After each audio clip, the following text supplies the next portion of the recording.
Hello दोस्तों, आप सभी का आपके अपने YouTube चैनल जीएस अड्डा विद पीसी में हार्दिक अभिनंदन है। और मैं प्रकाशन खाड़िया एक बार फिर से आपके लिए साइंस इंपोर्टेंट क्वेश्चन सीरीज में पार्ट नंबर 4 लेकर हाजिर हूँ। और अभी तक आपने मेरे 3 पार्ट देखे हैं। आपको अगर मेरा कंटेंट अच्छा लगा हो तो मेरे वीडियो को ज़्यादा से ज़्यादा लाइक एंड शेयर करें। साथ ही हमारे चैनल जीएस अड्डा विद पीसी को आप सब्सक्राइब करें और बेल आइकन को प्रेस करें ताकि आगे आने वाले जितने भी सीरीज़ की वीडियो हैं वो आपको उनका नोटिफिकेशन आपको मिल सके और आप अपने जनरल साइंस से रिलेटेड अपना जो नॉलेज है उसको बढ़ा सकें।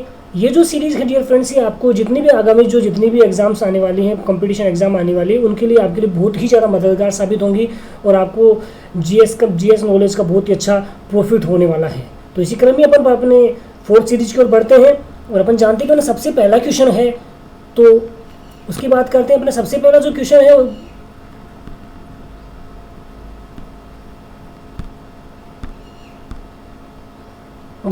नंबर 1 क्वेश्चन है, एपिफाइटिस वे पौधे हैं जो अन्य पौधों पर निर्भर हैं।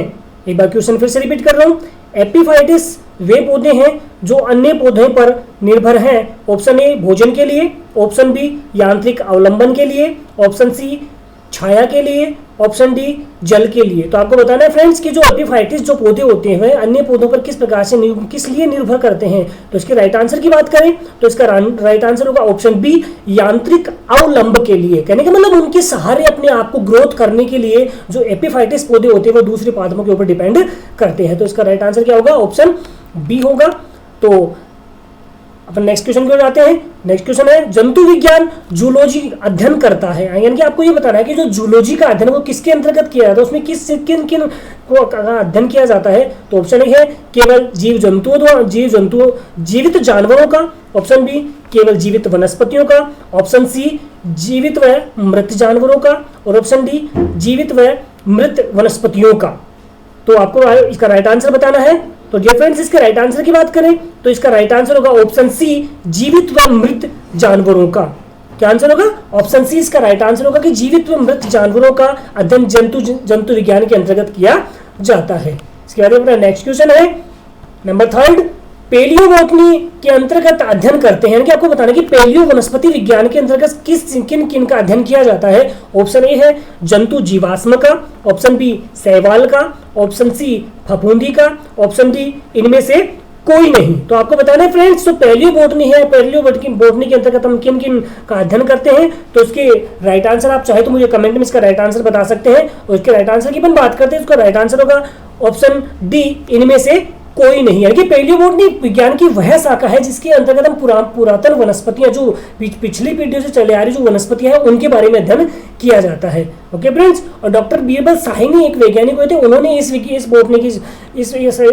पेलियोबोटनी के बारे में सबसे पहले जानकारी दी थी। तो मैं जहां तक समझता हूँ आप समझ पाए होंगे। तो अपन बढ़ते हैं अपने 4th क्वेश्चन की ओर।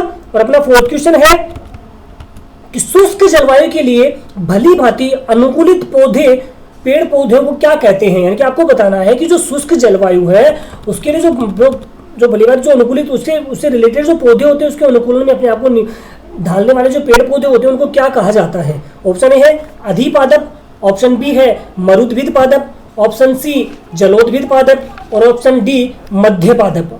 तो किसे कहेंगे डियर फ्रेंड्स।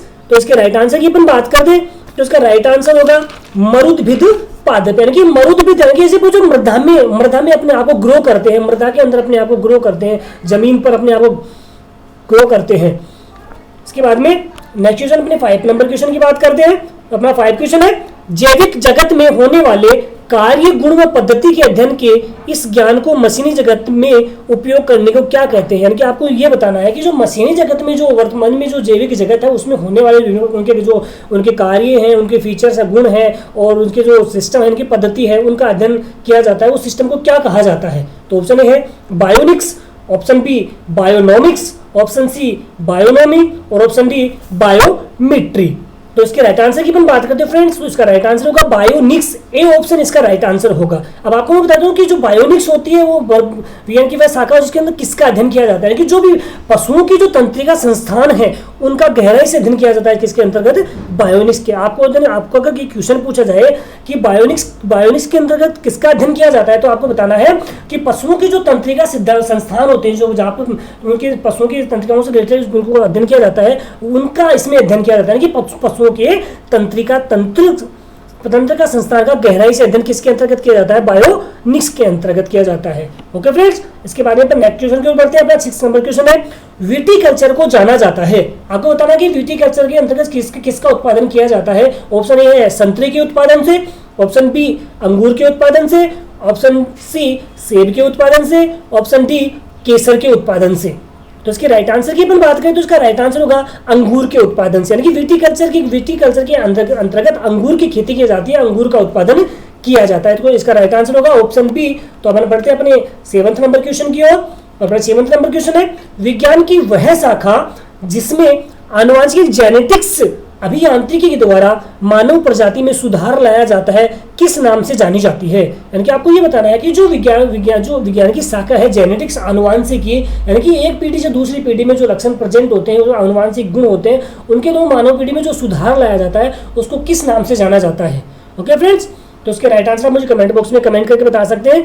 तो इसके राइट आंसर की अपन बात करें तो इसका राइट आंसर होगा यूजेनिक्स के नाम से उसे जाना जाता है कि यूजेनिक्स विज्ञान की वह शाखा है जिसमें आनुवांशिक यानी कि जेनेटिक्स अभियांत्रिकी के द्वारा मानव प्रजाति में सुधार लाया जाता है। ओके फ्रेंड्स, इसके बाद में अपन बढ़ते हैं अपने 8 नंबर क्वेश्चन की ओर। और अपना 8 नंबर क्वेश्चन है, कीटो इंसेक्ट्स के वैज्ञानिक अध्ययन को क्या कहा जाता है, यानी कि विज्ञान की वह कौन सी शाखा है जिसके अंतर्गत कीटों का अध्ययन किया जाता है। एक नंबर है इख्तियोलॉजी, या इसको इच्थियोलॉजी, कई इच्थियोलॉजी भी लिखा आता है। दूसरा है एंटोमोलॉजी और तीसरा है मैकेकोलॉजी।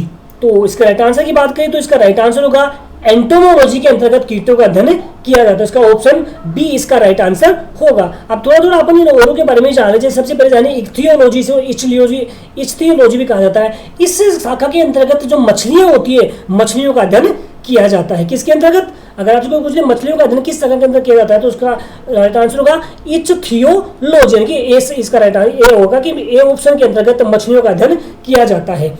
फिर अपन बात करें पैरासिटोलॉजी, तो पैरासिटोलॉजी के अंतर्गत जो पुरातन जो परजीवी वनस्पतियां हैं और जीवों से संबंधित विषयों का अध्ययन किया जाता है कि जो परजीवी वनस्पतियां और जो जीवाणु से संबंधित विशेष प्रकार का अध्ययन किया जाता है वो किसके अंतर्गत किया जाता है, पैरासिटोलॉजी के अंतर्गत किया जाता है। फिर बात करें अपन मेलेकोलॉजी, यानी कि ये मेकेकोलॉजी नहीं मेलेकोलॉजी है। तो मेलेकोलॉजी के अंतर्गत जो मोलस्का संघ के सदस्य होते हैं, मोलस्का संघ के जो सदस्य होते हैं उनका अध्ययन किया जाता है मेलेकोलॉजी के अंतर्गत। तो डियर फ्रेंड्स, मैं जहां तक समझता हूं आप समझ पाए होंगे। तो अपन बढ़ते हैं अपने 9 नंबर क्वेश्चन की ओर। निम्न में से कौन सी राशि सदिश राशि, यानी कि वेक्टर बताना है आपको, इसमें वेक्टर राशि कौन सी है। ऑप्शन ए है संवेग, ऑप्शन बी दाब, ऑप्शन सी ऊर्जा, ऑप्शन डी कार्य। तो इसके राइट आंसर की बात करिए फ्रेंड्स तो जो संवेग होता है, ए ऑप्शन संवेग, ये एक सदिश राशि है। ओके फ्रेंड्स, अगर इसके मात्रक की बात करते हैं, इसके सूत्र की बात करते हैं तो इसका सूत्र होता है वो होता है न्यूटन पर सेकंड। तो इसका मात्रक होता है। सूत्र की बात करें तो द्रव्यमान गुणा वेग इसका सूत्र होता है कि संवेग का सूत्र आपसे कोई क्या होगा, द्रव्यमान गुणा वेग। उसकी मात्रक की बात करें तो न्यूटन सेकंड होता है। फिर बात करें दाब, तो दाब का सूत्र होता है बल पर क्षेत्रफल, यानी बल बटा क्षेत्रफल होता है। और इसके सूत्र मात्रा की बात करें तो पास्कल के द्वारा इसको रिप्रेजेंट किया जाता है। फिर बात करते हैं ऊर्जा, तो ऊर्जा को अपन जानते हैं जूल के द्वारा इसको रिप्रेजेंट किया जाता है। और कार्य की बात करें तो कार्य को न्यूटन मीटर या फिर जूल के द्वारा प्रेजेंट किया जाता है। ओके फ्रेंड्स, और अगर बात करें जो सदिश राशियां, तो सदिश राशि किसे कहते हैं कि वे राशियां जो परिमाण और दिशा में हमेशा एक दूसरे को हमेशा व्यक्त करती हैं, कि वे राशि जो परिमाण और दिशा में एक समान होती है वो कौन सी होती है, सदिश राशियां होती हैं। जबकि इसके विपरीत जो अदिश राशियां होती हैं वो केवल परिमाण में ही समान होती है, कि अपने आप को केवल परिमाण द्वारा व्यक्त करती हैं। ओके फ्रेंड्स, आप समझ पाए होंगे। तो अपन बढ़ते हैं अपने 10th नंबर क्वेश्चन की ओर। 10th नंबर क्वेश्चन कहता है 1 माइक्रोन बराबर होता है, यानी कि आपको ये बताना कि 1 माइक्रोन किसके बराबर होता है। तो इसका राइट आंसर की बात ऑप्शन ए है 1/10 मिमी, ऑप्शन बी 1/100 मिमी, सी 1/1000 मिमी और डी ऑप्शन 1/10,000 मिमी। तो आपको बताना कि एक माइक्रोन में कितना होता है, कितना इसका मात्रा होती है। तो इसका राइट आंसर की बात करें, इसका राइट आंसर होगा 1/1000 मिमी, यानी कि सी इसका राइट आंसर होगा। यानी कि एक माइक्रोन बराबर होता है 1/1000 मिलीमीटर। ओके फ्रेंड्स, तो अपन बढ़ते अपने 11th नंबर क्वेश्चन की ओर। 11th नंबर क्वेश्चन है, एक पिकोग्राम बराबर होता है, ऑप्शन ए है 10⁻⁻6 ग्राम, ऑप्शन बी 10⁻⁻9 ग्राम, ऑप्शन सी 10⁻⁻12 ग्राम और ऑप्शन डी 10⁻⁻15 ग्राम। तो आपको ये बताना कि एक पिकोग्राम में कितने ग्राम होते हैं। तो इसके राइट आंसर की बात करेंगे फ्रेंड्स, तो इसका राइट आंसर होगा 10⁻⁻12 ग्राम। अब आपको मैं थोड़े इसके छोटे से इसके फीचर्स बता देता हूँ कि जो ये इनकी जो मात्राएं लिखी है 10⁻⁻6, 10⁻�9, 10⁻⁻12, 10⁻⁻15 को किस नाम से जाना जाता है।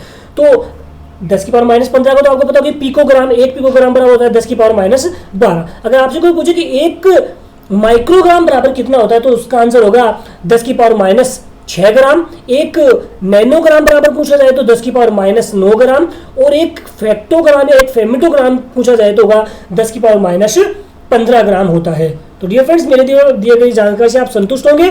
तो इसके साथ में अपन बढ़ते अपने 12वें क्वेश्चन की ओर। और अपना 12वें क्वेश्चन है, 6 फुट लंबे व्यक्ति की ऊंचाई नैनोमीटर में कैसे व्यक्त की जाती है। क्योंकि कोई भी 6 फुट का व्यक्ति है, अगर उसकी लंबाई की अपन ऊंचाई की बात करें तो नैनोमीटर में उसको किस तरह से व्यक्त करते हो। अभी जस्ट मैंने आपको बताया कि नैनोमीटर को हमेशा व्यक्त किया जाता है। तो इसकी राइट आंसर की अपन बात करें, पहले सबसे पहले ऑप्शन है 183 गुना 10⁻6 नैनोमीटर, ऑप्शन बी 234 गुना 10⁻2 नैनोमीटर, ऑप्शन सी 183 गुना 10⁻7 नैनोमीटर और ऑप्शन डी 234 गुना 10⁻7 नैनोमीटर। तो इसकी राइट आंसर की अपन बात करें तो इसका राइट आंसर होगा ऑप्शन सी 183 × 10⁻67 नैनोमीटर, यानी कि सी ऑप्शन इसका राइट आंसर होगा। तो अपन पढ़ते अपने 30 नंबर क्वेश्चन की ओर। अपना 30 नंबर क्वेश्चन है, एक नैनोमीटर कितने के बराबर होता है। तो आपको बताना कि एक नैनोमीटर कितने के बराबर होता है। तो ऑप्शन ए है 10⁻6 centimetre, option B 10⁻7 centimetre, option C 10⁻8 centimetre, option D 10⁻9 centimetre.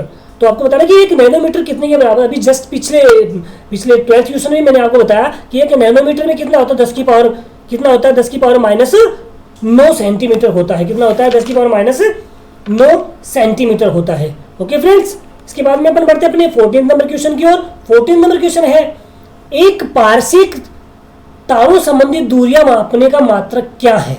मात्रक किसके बराबर होता है ये बताना। एक पारसिक तारों संबंधी दूरियां मापने का मात्रक किसके बराबर होता है। तो उसका ए ऑप्शन है 4.25 प्रकाश वर्ष, ऑप्शन बी 3.25 प्रकाश वर्ष, ऑप्शन सी 4.50 प्रकाश वर्ष और ऑप्शन डी 3.05 प्रकाश वर्ष। तो आपको बताना कि एक जो तारों संबंधी दूरियां मापने का मात्रक है वो किसके बराबर होता है। तो इसके राइट आंसर की बात करें तो इसका राइट आंसर होगा 3.25 प्रकाश वर्ष होता है। ओके फ्रेंड्स, और इसके मान की बात करें तो इसका मान होता है 3.083 × 10⁻18 मीटर होता है। कितना होता है, 3.083 × 10⁻18 मीटर होता है। किसका मात्रक, 3.25 प्रकाश वर्ष का मात्रक मान होता है। ओके फ्रेंड्स, जो एक पारसिक तारों संबंधी दूरी मापने का मात्रक है वो उसका मान की बात करें तो होता है 3.083 × 10⁸ मीटर। ओके फ्रेंड, इसके साथ बढ़ते हैं अपने 15 नंबर क्वेश्चन की ओर। 15 नंबर क्वेश्चन है, प्रकाश वर्ष क्या होता है, यानी कि प्रकाश वर्ष किसे कहते हैं, प्रकाश वर्ष में क्या यूज किया जाता है। तो ऑप्शन ए है वह वर्ष जिसमें सूर्य का प्रकाश अधिकतम हो, ऑप्शन बी वह वर्ष जिसमें कार्यभार हल्का रहा हो और सी प्रकाश द्वारा एक वर्ष में चली गई दूरी, ऑप्शन डी सूर्य द्वारा प्रकाश के बीच की औसत दूरी। तो आपको बताना कि प्रकाश वर्ष क्या होता है। तो डियर फ्रेंड्स, इसके राइट आंसर की बात करें तो इसका राइट आंसर होगा प्रकाश द्वारा एक वर्ष में चली गई दूरी ही क्या कहलाती है, प्रकाश वर्ष कहलाता है। क्या कहलाता है, यानी सूर्य के प्रकाश द्वारा एक वर्ष में जो दूरी तय की जाती है उसी को क्या कहा जाता है, प्रकाश वर्ष कहा जाता है। ओके फ्रेंड्स, तो I hope you understand me. तो इसके साथ बढ़ते अपने 16 नंबर क्वेश्चन की ओर।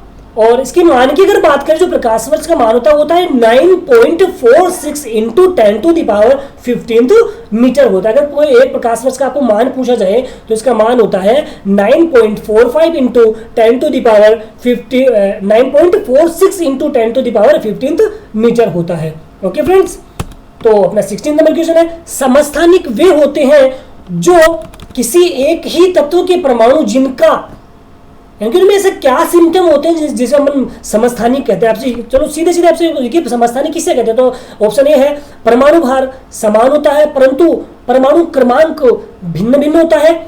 ऑप्शन बी परमाणु भार भिन्न परंतु परमाणु क्रमांक समान होता है। ऑप्शन सी परमाणु भार व परमाणु क्रमांक समान होते हैं। ऑप्शन डी उपयुक्त में से कोई नहीं। तो आपको बताना है कि समस्थानिक किसे कहते हैं। तो इसका राइट आंसर की अपन बात करें फ्रेंड्स, तो इसका राइट आंसर होगा ऑप्शन बी, परमाणु भार भिन्न होता है जबकि परमाणु क्रमांक समान होता है। ओके फ्रेंड, तो समस्थानिक किसे कहेंगे कि वे जिनका परमाणु भार भिन्न परंतु परमाणु क्रमांक समान होता है। और इसी तरह एक होता है समभारिक होता है, एक होता है आइसोटोप, एक होता है आइसोमर। तो आइसोमर किसे कहेंगे, समभारिक किसे कहेंगे, इसका जस्ट विपरीत होता है कि समभारिक में परमाणु भार समान होता है लेकिन परमाणु क्रमांक भिन्न होता है। ओके फ्रेंड्स, इसके बाद में बढ़ते हैं अपने 17 नंबर क्वेश्चन की ओर। और 17 नंबर क्वेश्चन है, रासायनिक तत्व के अणु के संदर्भ में चुंबकीय क्वांटम संख्या का संबंध है। यानी कि कोई भी रासायनिक तत्व है उसके अणुओं को बढ़ने के लिए जो चुंबकीय क्वांटम संख्या का रोल है, तो उसके लिए किसका यूज करते हैं। ऑप्शन ए अभिविन्यास से, ऑप्शन बी आकृति से, ऑप्शन डी आमाप से, और ऑप्शन सी आमाप से, ऑप्शन डी चक्रण से। तो इसके राइट आंसर की बात करें फ्रेंड्स, तो इसका राइट आंसर होगा अभिविन्यास से। कहने का मतलब उसके बढ़ने का जो क्रम होता है उससे उसको होता है चुंबकीय क्वांटम संख्या का संबंध होता है। तो डियर फ्रेंड्स, अपन जान लेते हैं कि जो चुंबकीय क्वांटम संख्या होती है वो किसे कहते हैं। यानी कि चुंबकीय क्वांटम संख्या किसे कहते हैं, वे संख्याएं जिनके द्वारा, ध्यान से सुनना, वे संख्याएं जिनके द्वारा किसी परमाणु में, वे संख्याएं जिनके द्वारा किसी परमाणु में इलेक्ट्रॉनों की ऊर्जा व स्थिति का पूर्ण वर्णन किया जाता है। कहने का मतलब यानी कि वे संख्याएं जिनके द्वारा परमाणु में जो इलेक्ट्रॉन प्रेजेंट होते हैं उनकी जो ऊर्जा और उसकी जो स्थिति होती है उनका जो पूर्ण वर्णन किया जाता है उसी को क्या कहा जाता है, चुंबकीय क्वांटम संख्याएं कहा जाता है। किसे कहेंगे, वे संख्याएं जिनके द्वारा किसी परमाणु में इलेक्ट्रॉनों की ऊर्जा और स्थिति का पूर्ण वर्णन किया जाता है उन्हें क्या कहा जाता है, क्वांटम संख्याएं कहते हैं। ओके फ्रेंड्स, तो आप समझ पाए होंगे।